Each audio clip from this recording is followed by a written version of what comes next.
संतोषी माता की जय। आज हम लोग सुनेंगे संतोषी माता की व्रत कथा। कंचनपुर नगर में एक बुढ़िया रहती थी। उस बुढ़िया के 7 बेटे थे। सभी का विवाह हो चुका था। 6 बेटे तो काम करते थे, लेकिन 7वां बेटा अभी कोई काम नहीं करता था। सुबह उठकर स्नान आदि से निवृत्त होकर 6 बेटे रसोई में बैठकर भोजन करते और फिर अपने काम पर चले जाते थे। बुढ़िया उन बेटों को अपने हाथ से खीर, पूड़ी, हलवा आदि बढ़िया बढ़िया व्यंजन बनाकर खिलाती थी। 7वां बेटा खूब धूप निकलने पर बिस्तर से उठता था, फिर स्नान करके भोजन के लिए रसोई में जाता था। बुढ़िया दूसरे बेटों का बचा हुआ खाना एक थाल में रखकर उसे दे देती थी। 7वां बेटा उसी भोजन को खुश होकर खा लेता था। भोजन करके वह घर से निकल जाता और अपने दोस्तों के साथ घूमता फिरता। इस तरह मौज मस्ती से उसके दिन व्यतीत हो रहे थे। उसकी पत्नी बार बार उससे कोई काम करने के लिए कहती थी, लेकिन वह हंसकर कहता था, अरे तुम बार बार क्यों काम करने के लिए कहती हो?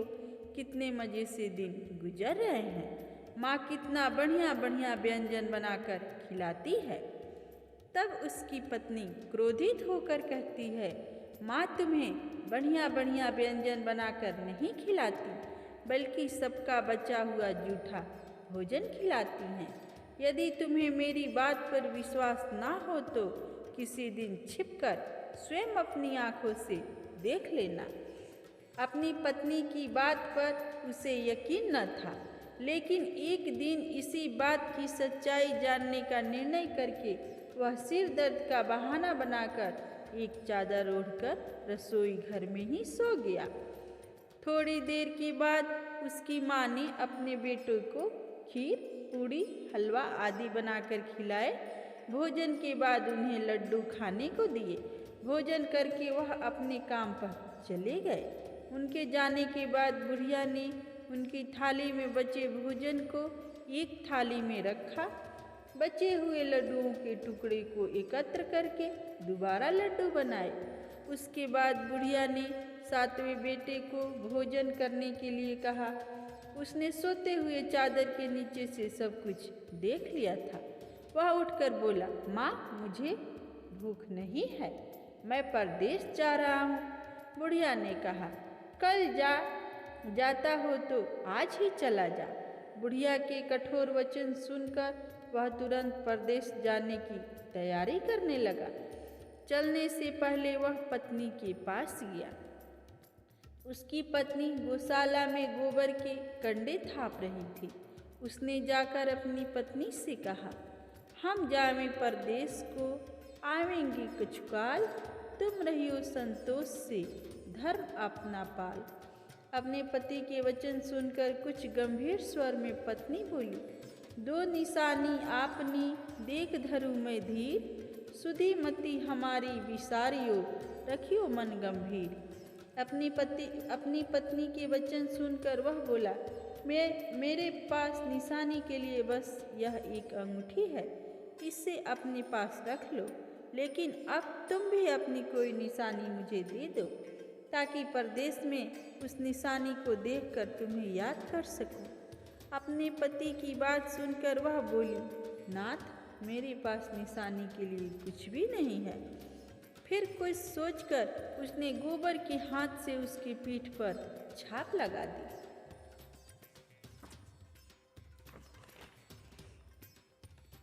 सातवां बेटा अपनी पत्नी के उस निशानी को लेकर परदेश के लिए चल पड़ा। कई दिनों की लंबी यात्रा करके वह एक सुंदर व विशाल नगर में पहुंचा। वहां उसने कई दुकानदारों से नौकरी देने के लिए प्रार्थना की, लेकिन सब ने उसे परदेसी जानकर उसकी प्रार्थना ठुकरा दी। निराश होकर अंत में वह एक सेठ की दुकान पर पहुंचा। उसने सेठ से भी नौकरी देने की प्रार्थना की। सेठ को एक नौकर की जरूरत थी। उस सेठ ने उसे तुरंत नौकरी पर रख लिया। उस दिन उसकी बहुत बिक्री हुई और वह उस लड़के से बहुत खुश हुआ। कुछ ही दिनों में उसने सेठ का सारा काम संभाल लिया। उसके व्यवहार से आने वाले ग्राहक बहुत प्रसन्न थे। सेठ का व्यवसाय तेजी से चलने लगा। उसने उसकी मेहनत और ईमानदारी को देखकर उसने अपने हिस्सेदार बना लिया। कुछ ही महीनों में उस लड़के ने बहुत सा धन कमा लिया। संयोगवश कुछ समय बाद सेठ को उस नगर को छोड़कर दूर किसी नगर में जाना पड़ा। अतः सेठ अपना हिस्सा लेकर दुकान उस लड़के को देकर चला गया। अब सारे व्यवसाय का मालिक वह लड़का बन गया। उधर बुढ़िया ने उस लड़के की पत्नी को बहुत दुख देना शुरू कर दिए थे। वह हर समय बहू की जली कटी बातें सुनाती रहती थी। वह बेचारी हर समय काम पर लगी रहती थी, लेकिन फिर भी उसकी जेठानियाँ उससे कुछ न कुछ बुरा भला कहती रहती थी। सुबह होते ही बुढ़िया उस लड़के की पत्नी को जंगल में लकड़ियाँ लेने के लिए भेज देती थी। उसे आटे से निकले चोकर की रोटियां खाने को दे देती थी और नारियल की कटोरी में पानी दे देती थी।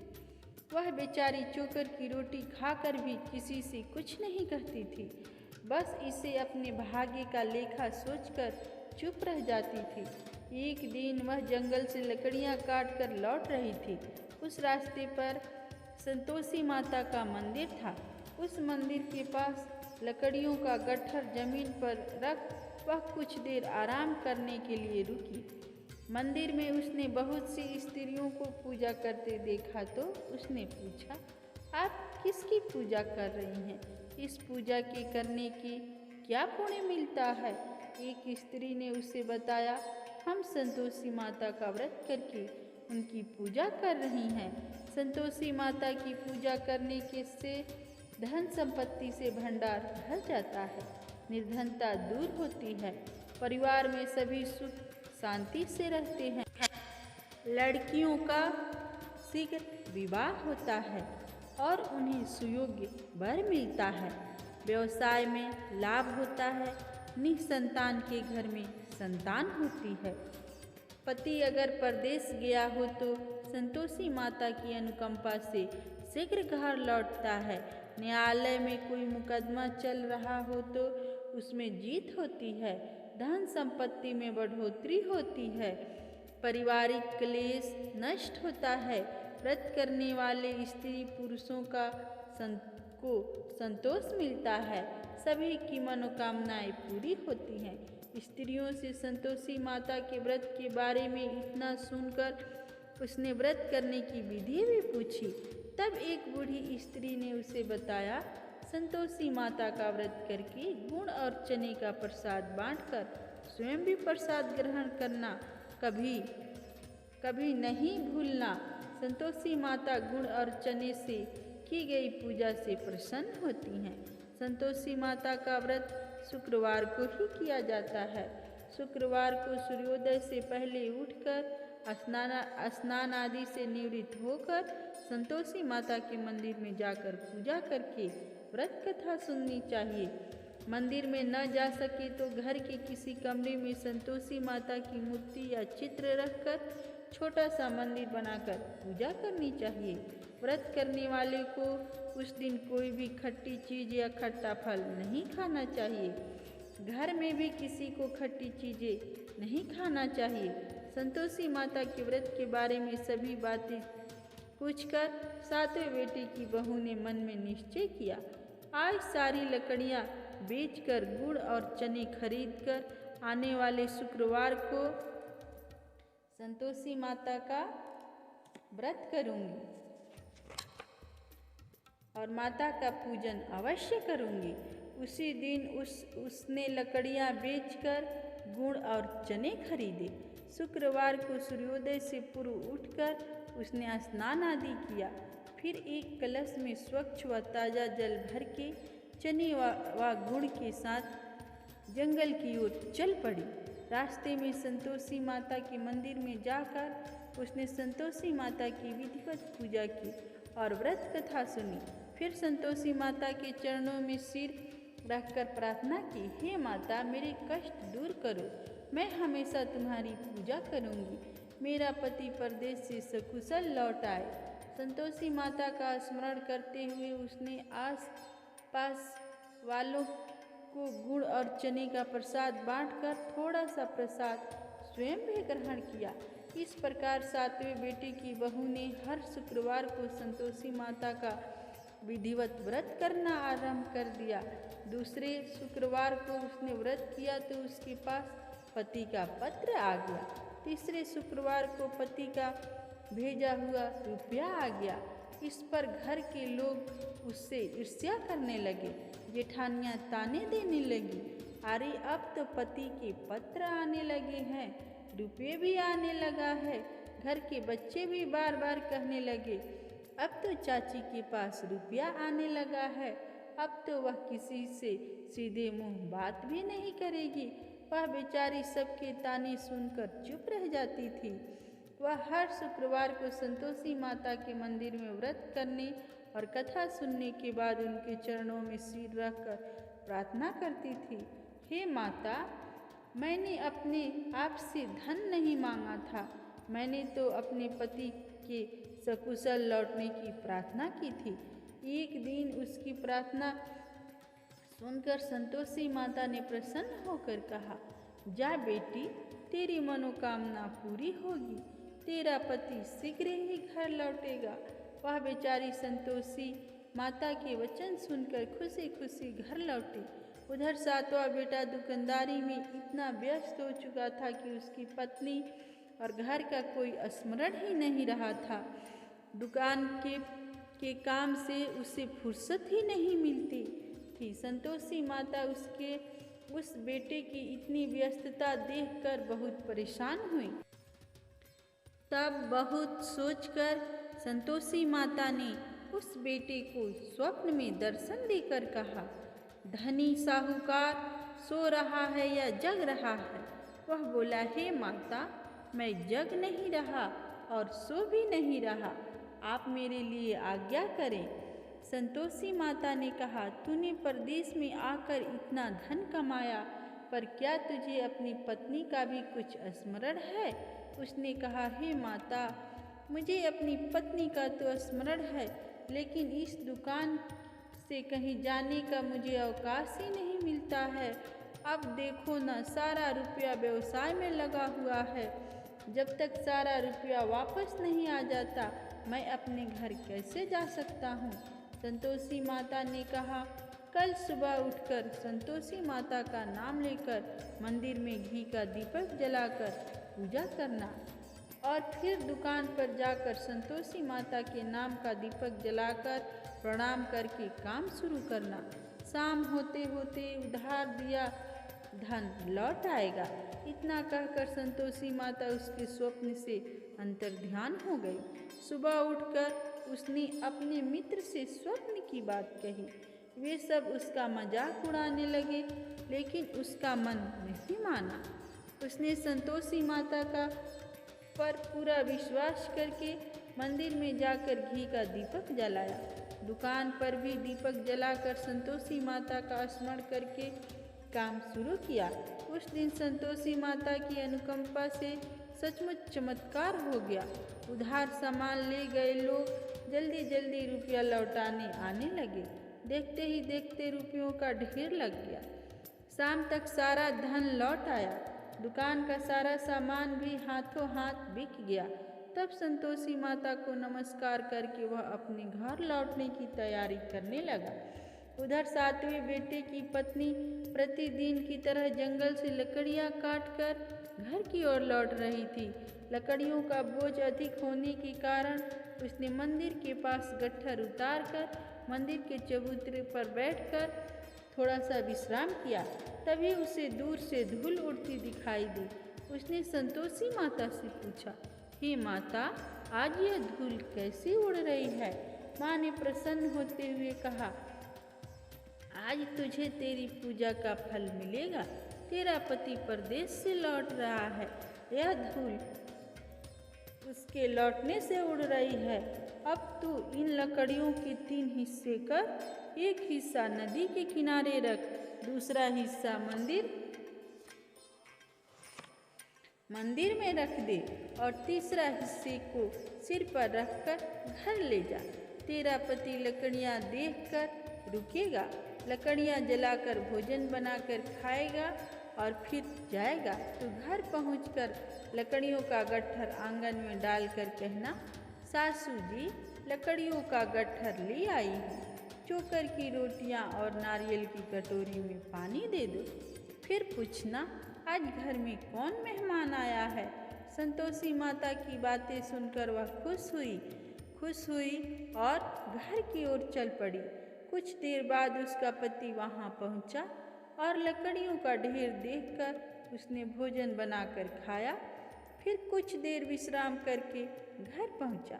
उधर बहू ने लकड़ियों का गट्ठर जमीन पर डालते हुए जोरों से आवाज लगाई, सासू जी लकड़ियाँ ले लो, चोकर की रोटियाँ दे दो, नारियल की कटोरी में पानी दे दो। आज घर में कौन मेहमान आया है। यह सुनकर उसकी बुढ़िया सास बोली, बहू ऐसा क्यों कहती है, तेरा पति ही तो परदेश से आया है। नहा धोकर मीठा खीर खा, नए कपड़े पहनकर पति के पास बैठ। उसके पति ने कमरे की खिड़की से सब कुछ देखा और सुना। उसने कमरे से बाहर आकर भिखारी की तरह खड़ी अपनी पत्नी को देखकर कहा, माँ यह औरत कौन है। माँ ने कहा, बेटा यह तेरी बहू है। जब से तू परदेश गया है तभी से इसने ऐसे हाल बना रखा है। सारा दिन गांव में ऐसे ही जानवरों की तरह घूमती फिरती है, घर का कोई काम नहीं करती और नारियल की कटोरी में पानी मांग रही है। सातवां बेटा गंभीर होकर बोला, माँ मैंने इसकी सारी बातें स्वयं अपने कानों से सुनी है। मुझे बराबर वाले दूसरे घर की ताला दे दो, मैं उसी घर में रहूँगा। बुढ़िया माँ ने उस बेटे को दूसरे घर की ताला दे दी। अब वह अपनी पत्नी के साथ उस घर में आनंद से रहने लगा। उसके पास धन की कोई कमी न थी। उसने घर को महल जैसा सुंदर बना दिया। अगले शुक्रवार को उसकी पत्नी ने कहा, प्राणनाथ मैं संतोषी माता का व्रत करती हूँ। संतोषी माता की अनुकंपा से ही मेरे सब काम पूरे हुए हैं। अब मैं व्रत का उद्यापन करना चाहती हूँ। पति ने कहा, अवश्य उद्यापन करो। मैं उद्यापन के लिए सब सामान एकत्र करता हूँ। बहू ने अपनी जेठानियों के लड़के को भोजन के लिए बुलाया। सभी जेठानियाँ उसकी धन संपत्ति और वैभव से ईर्ष्या करने लगी थी। जेठानियों ने अपने बच्चों को सिखा दिया कि तुम भोजन के समय खट्टी चीज़ें मांगना। वे नहीं चाहते थी कि उनका उद्यापन पूरा हो। संतोषी माता की पूजा के बाद जब बच्चों को भोजन के लिए कहा गया तो सब खटाई मांगने लगे। बहू ने कहा, खटाई किसी को नहीं मिलेगी। तब सभी बच्चे उससे पैसे मांगने लगे। बहू ने उनकी बुरी भावना के बारे में कुछ नहीं जानती थी। उसने बच्चों को पैसे दे दिए। बच्चे दौड़ते हुए बाजार में गए और इमली लेकर खाने लगे। बच्चों को पैसे देने और उनके इमली खाने से संतोषी माता क्रोधित हो गई। उनके प्रकोप से उसी समय राजा के सैनिक सातवें बेटे के दुकान पर पहुँचे और उसे पकड़कर ले गए। भोली बहू रोने लगी। जेठानियाँ ताने देने लगी, अरे बेईमानी से कमा कर धन लाया था, इसीलिए राजा के सैनिक पकड़ ले गए। अब बंदी गृह में रहना पड़ेगा, साथ ही राजा सारा धन भी छीन लेगा। सातवें बेटे की बहू रोती हुई संतोषी माता के मंदिर में गई। उनके चरणों में सिर रखकर प्रार्थना करने लगी, हे संतोषी माता, मुझसे कौन सी भूल हुई? आपने किस अपराध की इतनी बड़ी सजा दी है? संतोषी माता ने तुरंत प्रकट होकर कहा, बेटी, तूने उद्यापन में बच्चे को पैसे देकर बहुत बड़ी भूल की है। उन पैसों से बच्चों ने खटाई खाकर तेरे व्रत को नष्ट किया है। बहू रोते रोते बोली, माँ मुझे क्षमा कर दो, मैं बच्चों की बातों में यह सब भूल गई थी। अब मैं दोबारा उद्यापन करूँगी, अब कोई भूल नहीं करूँगी। संतोषी माता ने कहा, जब तू दोबारा विधि से उद्यापन करेगी तो तेरी मनोकामना अवश्य पूरी होगी। मंदिर से घर लौटते हुए रास्ते में उससे उसका पति वापस आता हुआ मिल गया। बहू ने पूछा, राजा के सैनिक आपको क्यों पकड़ कर ले गए थे? वह हंसते हुए बोला, मैं इतना धन कमाया था, उसका कर टैक्स नहीं दिया था, इसीलिए राजा ने मुझे बुलाया था। अगले शुक्रवार को उद्यापन के लिए बहू ने लड़कों को भोजन के लिए बुलाया। उधर जेठानियों ने पुनः अपने लड़कों को भोजन में खटाई मांगने के लिए सिखा दिया। संतोषी माता की पूजा के बाद गुड़ चने का प्रसाद बांटकर बहू ने स्वयं भी प्रसाद ग्रहण किया। बच्चों को जब भोजन के लिए बैठाया और खीर पूड़ी हलवा खाने के लिए कहा तो वे बोले, हमें खीर हलवा अच्छा नहीं लगता, हमें तो खट्टी चीज़ें खाने को दे दो। बहू ने कहा, किसी को खट्टी चीज़ें खाने को नहीं मिलेगी और तुम्हें पैसे भी नहीं दूंगी। खीर पूड़ी हलवा खाना है तो खाओ। बच्चे नहीं माने तो उसने उन बच्चों को भगाकर ब्राह्मण के बच्चों को बुलाकर भोजन कराया। दक्षिणा में उन बच्चों को मीठे फल खाने के लिए दिए। उसके उद्यापन से संतोषी माता बहुत प्रसन्न हुई।